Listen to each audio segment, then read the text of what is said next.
Halo Teknolovers, Indonesia telah dipimpin 7 presiden dengan gaya kepemimpinan berbeda-beda. Setiap eranya membawa perubahan Indonesia perlahan jadi negara berkembang yang lebih baik. Infrastruktur mulai tertata, bidang ekonomi, militer, dan berbagai bidang lainnya juga kini meningkat. Namun, di balik kemajuan Indonesia, ada anggaran yang perlu disiapkan. Sayangnya besaran yang tersedia tidak mampu menopang kebutuhan akan negeri tercinta ini. Mau tidak mau, utang jadi jalan tengah menutupi keperluan yang harus diwujudkan. Nah, utang pemerintah Indonesia terus bertambah. Hal ini jadi topik menarik kita bahas. Bagaimana perbandingan utang Indonesia di setiap era kepemimpinan presiden? Mari kita bongkar. Sebelum lanjut, pastikan kamu telah klik subscribe dan aktifkan bel notifikasi. Update terus informasi terbaru dari teknologi populer.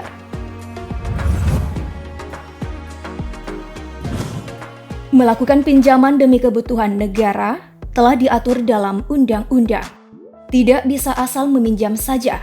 Ada batasan yang harus diketahui agar tidak melampaui batas. Aman tidaknya utang pemerintah tertuang pada Undang-Undang Keuangan Negara Nomor 17 Tahun 2003. Disebutkan dalam pasal 12 ayat 3 bahwa defisit anggaran dimaksud dibatasi maksimal 3% dari produk domestik bruto. Sementara jumlah pinjaman dibatasi maksimal 60% dari produk domestik bruto atau PDB. Jika melebihi batas rasio 60%, maka Indonesia dipastikan terlilit pada sebuah kondisi yang disebut jebakan utang, di mana negara tidak sanggup membayar utang. Dan jika itu terjadi, maka negara harus membayarnya dengan menambah utang baru. Melansir data detik.finance, tertanggal 23 Januari tahun 2019, utang pemerintahan sudah ada sejak Presiden Soeharto. Bayangkan saja, kurang lebih 30 tahun memimpin, jumlah utang pemerintah tembus 551,4 triliun rupiah. Rasionya 57,7% terhadap PDB. Pak Harto melakukan pinjaman untuk diarahkan pada pertumbuhan ekonomi. Dibangunlah infrastruktur, industri, dan sebagainya. Namun di era presiden sebelumnya, Insinyur Soekarno, Indonesia sebenarnya juga terjerat utang luar negeri. Indonesia diwarisi utang oleh pemerintah Hindia Belanda tahun 1949 sebanyak 4 miliar US dollar atau sekitar 56 triliun rupiah. Warisan utang ini ternyata disepakati dalam konferensi meja bundar di Den Haag, Belanda sebagai syarat kemerdekaan. Sementara itu, di luar dari utang Hindia Belanda, di era Bung Karno, Indonesia memiliki utang luar negeri sebesar 2,3 miliar US dollar atau sekitar 32 triliun rupiah yang antara lain didapatkan dari bantuan dana Amerika Serikat dan Uni Soviet beserta sekutunya. Utang dari era Soeharto beralih ke era Presiden B.J. Habibie, naik jadi 938,8 triliun rupiah. Itu artinya, dari masa Pak Harto ke Pak Habibie, bertambah 387,4 triliun rupiah. Maka rasio utang pada saat itu naik drastis menjadi 85,4% terhadap PDB.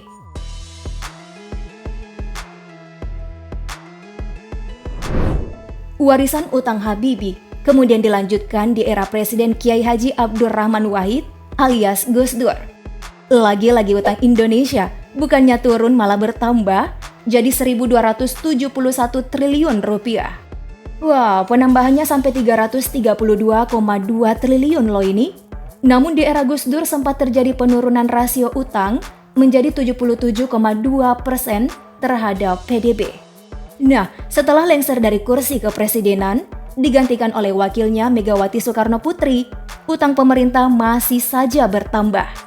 Pada masa Presiden Megawati, utang Indonesia mencapai 1.298 triliun, yang berarti ada penambahan 27 triliun rupiah. Ya, karena utangnya tidak sampai ratusan triliun, maka rasio utang turun 56,5% terhadap PDB.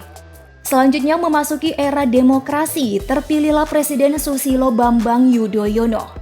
Harapan besar begitu digantungkan kepada presiden pertama yang dipilih langsung oleh rakyat ini. Era di mana kebebasan berbicara, menemukan haknya. Rakyat tak lagi diam atas naungan para petinggi yang harus dituruti. Era SBY lah, kebebasan itu dirasakan oleh seluruh elemen masyarakat di seluruh penjuru negeri. Era milenial, yang kala itu sedang lagi tahap transisi, tuntutan kepada negara pun mulai tersuarakan. Sayangnya di bawah pemerintahan SBY, Indonesia menambah utang menjadi 2 kali lipat dari sebelumnya. 2.608 triliun beban bumi pertiwi. Peningkatan itu menyentuh angka fantastis, tidak main-main. 1.310 triliun utang negara bertambah. Tapi, utang yang bertambah ini tidak menjadikan rasionya ikut naik. Justru rasio utang di zaman SBY menurun drastis menjadi 24,7% terhadap PDB. Hal ini membuat rasio utang Indonesia berada di bawah batasan undang-undang sebesar 60% terhadap PDB.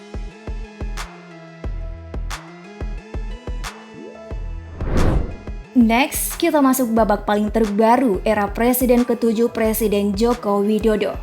Dari data merdeka.com, di tahun 2015, utang Indonesia 307,75 miliar US dollar.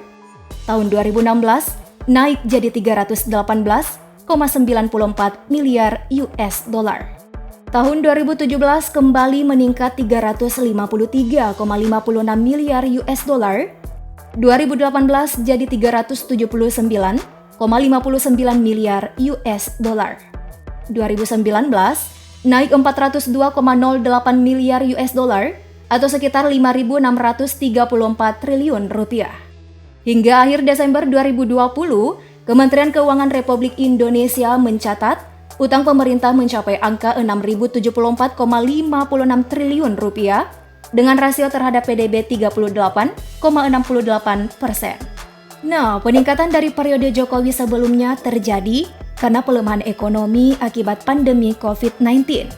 Pada Januari 2022 dari data bisnis.tempo, Bank Indonesia mencatat utang luar negeri Indonesia menurun jadi 413,6 miliar US dollar atau setara 5.917 triliun rupiah, yang tadinya mencapai 5.941 triliun rupiah.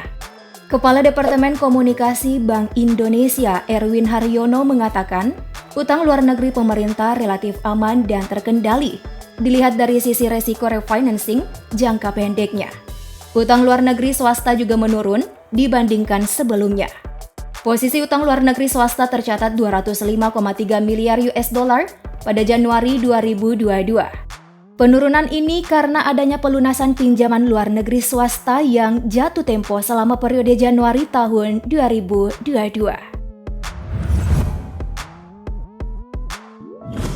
Jika menilik data tadi, di mana setiap pergantian presiden utang terus mengalami penambahan, kalau begitu, presiden terpilih nanti bukan tidak mungkin Indonesia kembali mendulang utang.